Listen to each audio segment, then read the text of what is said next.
Hi, my name is Dylan Kleva, and this is a brief presentation on the spinal cord injury known as surfer's myelopathy. Surfer's myelopathy is a non-traumatic spinal cord injury caused by repeated or prolonged hyperextension of the spine, which is commonly experienced by surfers. It's a relatively new diagnosis and was first reported in 2004 by Thompson et al. At this time, there were only 9 documented cases of surfer's myelopathy in the world. However, it's likely that more incidences than this had occurred but had not been recognized as surfer's myelopathy. The mechanism of injury of surfer's myelopathy is somewhat unknown. However, it's possibly caused by an avulsion of the perforating vessels of the spinal cord, a vasospasm of the artery of Adamowicz,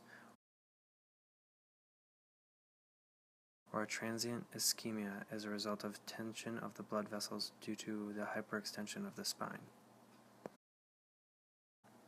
Risk factors for surfer's myelopathy include first-time surfers, people who are thin and have low muscle mass, dehydration, and long-distance travel. Patients suffering from surfer's myelopathy will report to the hospital stating that pain in their low back started while they were surfing. They will demonstrate a rapid onset of lower extremity weakness, which often quickly progresses to paraplegia.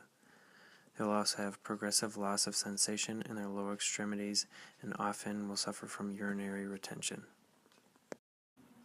The extent of disability experienced and the prognosis for patients with surfer's myelopathy is dependent on the extent of the spinal cord infarction.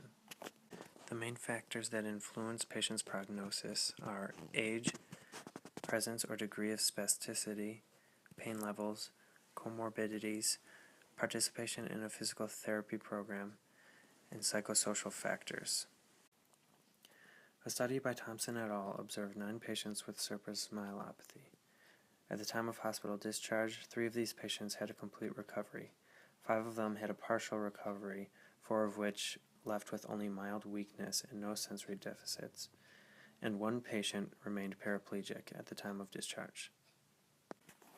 Once admitted to the hospital, patients with surfer's myelopathy will receive an immediate MRI to determine the degree of the infarction. They will be administered empiric steroids. They will undergo hemodynamic management and urologic evaluation.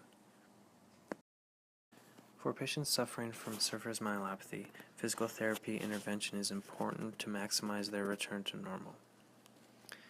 Initial treatment will consist of bed mobility, seated balance training, transfer training, wheelchair mobility, open chain strengthening, and teaching of appropriate use of assistive devices. At an intermediate level, closed chain strengthening will begin, as well as standing balance, transfer training progression, and continued use of assistive devices. At an advanced stage, closed chain strengthening will progress, and the patient will begin with gait training and functional training that reflects their work and recreational tasks. In order to increase awareness of surfer's myelopathy, the Surfer's Myelopathy Foundation created these tips for first-time surfers. Sit on your surfboard while waiting for waves. Pace your time in the water and limit it to 30 minutes. Insist on a knowledgeable surfing instructor. Notice signs of pain and discomfort in your back, and exit the water and seek immediate medical attention if you experience pain or weakness. With that brief presentation, I hope you learned a little bit about surfer's myelopathy. Thank you for listening.